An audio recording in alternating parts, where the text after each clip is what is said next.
Well, while we're talking about electoral politics and the awfulness of it, this might land more towards Virgil, but genuine prediction question. I know it's early, but what do you all honestly think is going to happen in 2018 elections? Well, the Democrats will win back the House and possibly the Senate. I would lean towards probably the Senate, but it's obviously very close. I'd say it's a 50-50 proposition right now. It would obviously be easier if McCain, left his seat and now we're another open seat. I wouldn't be surprised if they couldn't get their shit together, though.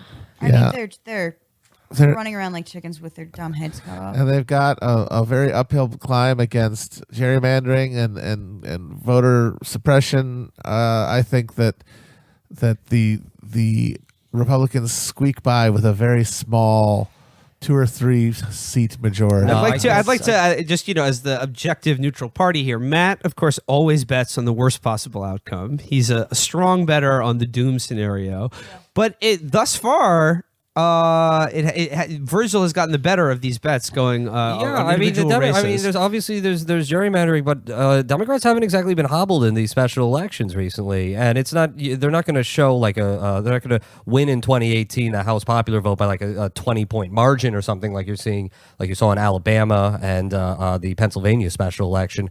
But I would say they're on track for an historic something like a 10-point romp there. It would seem which would be more than enough to win back the House, even despite gerrymandering. It would seem like the House money is on the Democrats taking back the House, midterm wave elections, sort of unpopular president. Oklahoma teachers are asking for $10,000 raises for teachers, $5,000 for support staff, and $200 million in education funding.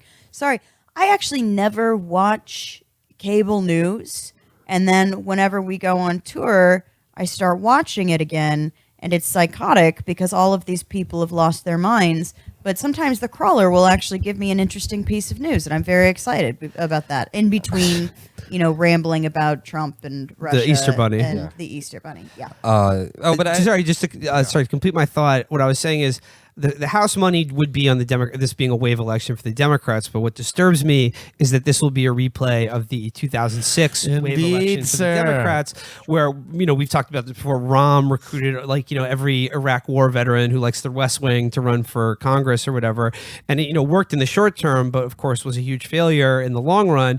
And I was thinking about that just the other day. I know you guys saw that article about the huge percentage of ex-spooks and military people who are running as Democrats. Awesome. They're running in primaries. They're going to win. Okay. The CIA Democrats are going to win. CIA Democrats are going to win their primaries. Yeah, they are. Yeah, Dems love large, shadowy institutions right now more than anything. They want them to scoop in and they do. Yeah, because American liberals have never been fucking doves. They've always been the biggest hawks. They've always been pushed so many of our interventions working hand in hand with the outgrowth. So everyone who votes a Democratic primary is pro-war and pro-CIA is what you're arguing.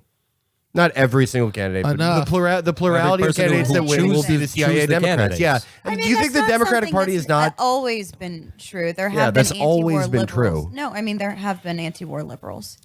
It hasn't been for a very long time, but there's nothing necessarily intractable about hawkishness and liberalism. But anyway, that question of what that next Congress will do, what it will look like, and I don't have very high hopes for it, is separate, I think, from the yes or no question of will the Democrats win back the House? And obviously the money's on Democrats there.